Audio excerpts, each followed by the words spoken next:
So It is one of the things I always knew about you is that you're interested in the founder and the founder's son of chiropractic, BJ and DD Palmer.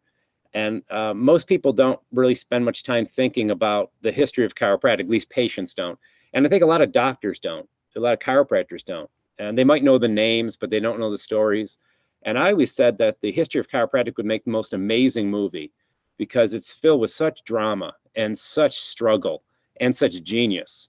And to be able to bring up a profession in a time when the pharmaceutical industry was also coming up, and to be able to differentiate yourself from that very powerful entity that was occurring, and to survive that took audacity. I mean, it took genius in a fight. So give viewers some ideas about the history of chiropractic, how you see it and how it came up.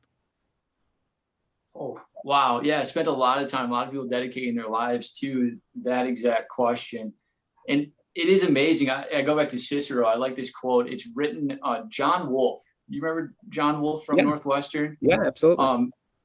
Dad or his grandfather, I can't remember, founded Northwestern. And Yep. John's an attorney and he's also a DC, and he's the chief editor of the Chiropractic History magazine.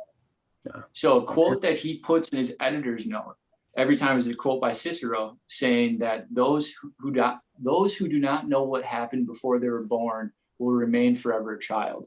I believe is a quote. That's kind of how I look at chiropractic history, where I believe for practice members or patients, like if they're that interested in chiropractic, they'd probably be chiropractors to learn the history. Yeah, sure. But for chiropractors, I think it's very important to know what happened before us because it's still occurring today. You brought up the AMA fights that chiropractors had, which are still going on. I don't know if you saw in Texas, the chiropractors just won a case down there where the AMA was trying to take out anything neurological from the chiropractor scope. Wow.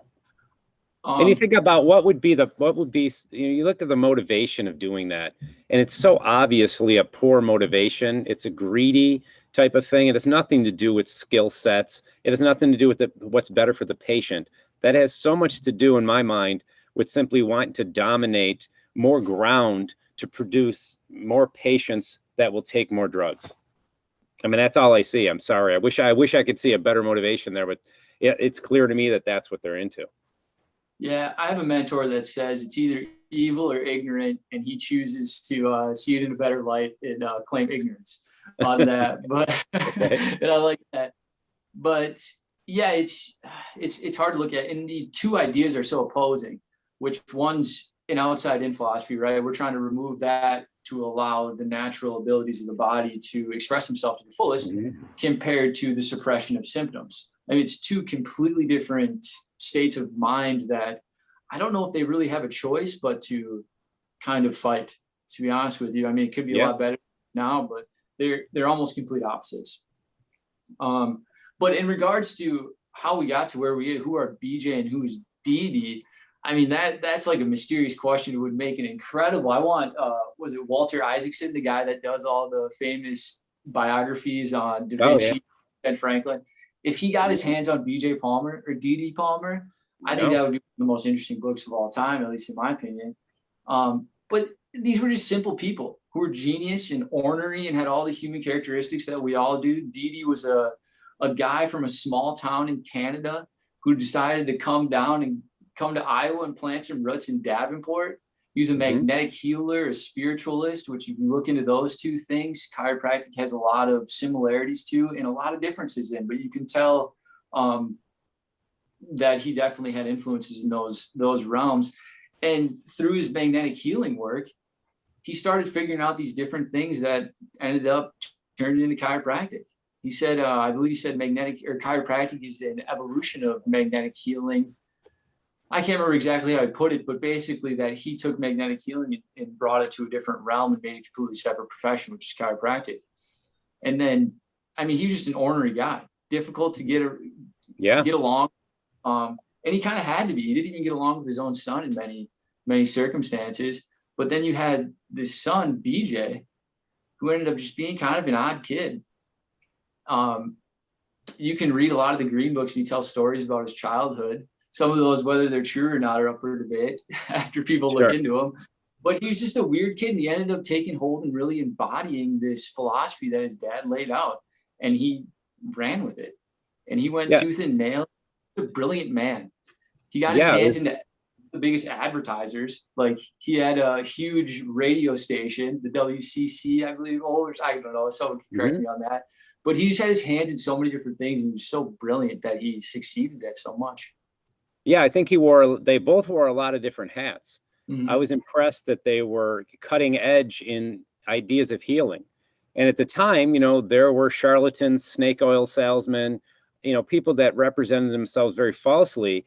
And in that world, there he was really trying hard to come at the true basis of what heals people and the rhythms of the body, and looking at Chinese medicine, which was 5,000 years old. He wasn't making things up as he went along. He was very much extrapolating from the data that was he was able to get his hands on. And you know, the two are very different people, like you're saying. I had read, I didn't realize this until much later, that there was a discussion whether chiropractic was going to be a religion or not. And I think it was D.D. Palmer that violently opposed the idea, because he said Christian scientists had that sort of like health and religious thing. And he didn't want to be confused with that, even though there's a philosophy and a series of rules and ideas, and a great respect for this innate intelligence, which almost, you know, has overlay in what a lot of people define as the creative energy of God and the direction of a higher force. So you start, you know, starting to sound like it's a faith. I always tell people it's not a faith; it's a science, an art, and a philosophy. And those three branches together. I don't see it as a faith. People will say, you know, I don't know if I believe in chiropractic. And I'm like, what is there to believe? It's a structure function model of physics at this point. In the beginning, maybe there was a lot of faith to be able to pursue it.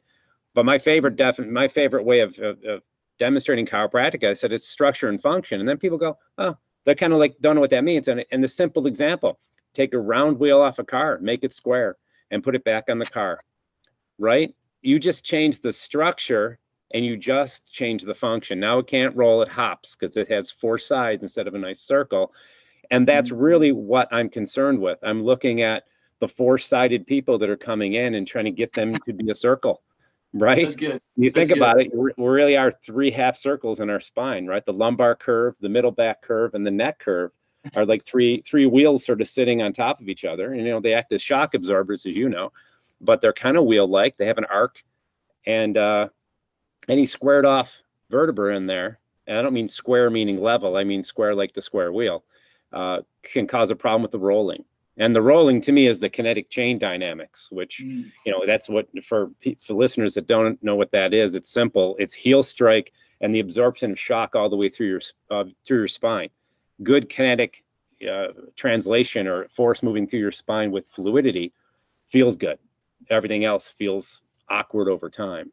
So, and I liked the idea that BJ and D.D. Palmer had unpopular opinions. You know, I have friends of mine that are just kind people and sweet people, and they're just not good at having unpopular opinions. They're very agreeable, and they're wonderful people, and they can be healers. They can do a million things in life, and there's nothing wrong with that. But I always get a kick out of someone who doesn't mind having an unpopular opinion. You know, I have a few unpopular opinions, and they get me in trouble. You know, and and I'm willing to change them if someone can prove me wrong. That's great. I love the discussion. I don't get angry. I get fascinated when someone challenges a belief that I have, especially a core belief. I'll get excited, but by no means am I going to start, you know, turning it into a Jerry Springer show. I mean, that's like the most disturbing thing of human nature I could think of, or anything like that. Like CNN News has turned into Jerry Springer, in my opinion. You know, so I like a good discussion with calm, intelligent people referencing real truth and facts, and then their own personal experience. And to me, that's a great discussion. And that's what I hope these podcasts are.